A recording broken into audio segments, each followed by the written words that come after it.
ang quarter dollar na nanggaling sa Mississippi na isang state ng Amerika. Yan po ang topic na pag-uusapan natin pagkatapos lamang po ng aking maising intro.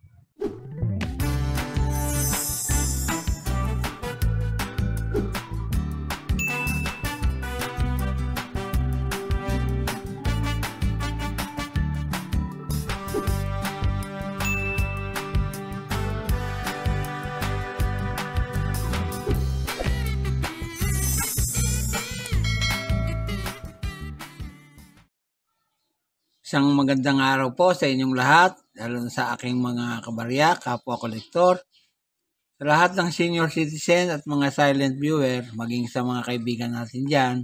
Magandang araw po. Meron po tayong coin dito ngayon. Ang quarter dollar o 25 cents na galing sa Mississippi. Commemorative issue po ito. Pag-usapan po natin. Ito nga pong coin na ito na galing sa Mississippi ay series po ng United States Mint 50 State Quarter Program. Sa obverse na bahagi po ng bariyang ito ay makikita natin ang profile picture ni George Washington, ang unang presidente ng United States of America. Nanungkulan siya 1789 to 1797. Yan. Sa kanyang bandang ulunan o sa itaas ng kanyang ulo, nakalagay ang United States of America. At sa bandang baba, nakalagay ang Liberty. Sa likod naman ng kanyang batok, nakasulat ang salitang In God We Trust. At sa baba, ang denomination, quarter dollar. Ang engraver po niyan ay si John Flanagan at si William Cousin. Reverse na bahagi naman ay makakita tayo ng isang bulaklak. Kung tawagin po nila yan ay Magnolia Blossom. Yan. Sa itaas nakasulat yung Mississippi 1817. Yan. Sa ibaba yung petsa ng pagkakagawa at yung salitang E Pluribus Unum. Yan nga pong state na yan ay tinatawag nila nung una na Magnolia State, kaya po nakakita tayo sa bandang gitna niya ng isang magnolia flower o magnolia blossom. Kasi yan po yung tatak ng kanilang state. Ang engraver naman po niyan ay si Donna Weaver. Yan po.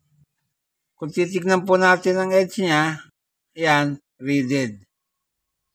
Tulad po ng mga ibang coins na galing sa United States. Ginawa po yan sa tatlong pagawaan ng coins doon. Una sa Denver, United States. Pangalawa po sa Philadelphia. Pangatlo ay sa San Francisco. Yan po ang pinanggalingan ng mga barya na yan. Yan nga po ay nanggaling sa United States. Ang period po, Federal Republic, simula 1776 hanggang sa kasalukuyan. Ang type po, circulating commemorative coins. Ang taon, 2002.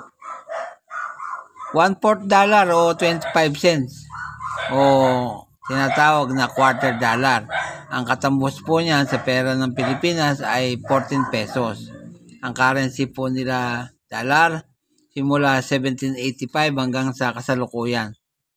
Ang komposisyon po, copper nickel.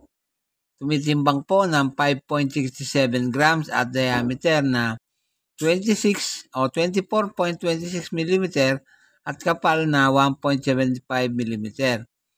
Ang hubog, makikita nyo naman, bilog. Yan. Milled ang technique na ginamit at coin alignment ang orientation. May number po yan na number 623 at reference number na KM number 335, iskon number 335. Dito po sa namisa ay may mga presyo na po. Pag po galing sa Denver ang inyong barya, ang good po niyan ay 14 pesos. Ang very good po, 14 pesos din. Ang fine ay 23 pesos at ang very fine ay 25 pesos. Ang extra fine po ay 29 pesos, almost uncirculated, 29 pesos din. At ang uncirculated ay 54 pesos. Kapag naman po ang coins ninyo ay nanggaling sa Philadelphia, ang good po niyan ay 14 pesos. Ang very good po, 18 pesos. Ang fine ay 23 pesos. Ang very fine at saka extra fine, 23 pesos din. Almost uncirculated, 28 pesos. At ang uncirculated po niyan ay 55 pesos. Pero pag po nanggaling sa San Francisco ang inyong coins, kung tawagin po nila yan ay proof coins, nagkakahalaga po ng 110 pesos.